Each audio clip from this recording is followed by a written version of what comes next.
नमस्कार, मी अजय बोर्डे.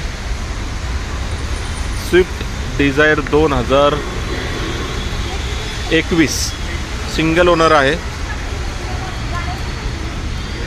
पेट्रोल गाडी, चारही टायर नवीन टाकलेत.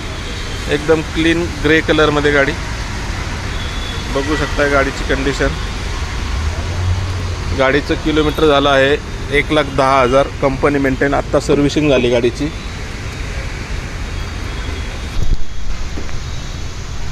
बघू शकता गाडीचं इंटेरियर एकदम क्लीन गाडी आहे. चारी पाचे अलॉय व्हील आहेत आणि गाडीची प्राइस आपण ठेवली आहे 5,50,000. तर नक्की कॉल करा. Car zone Pune.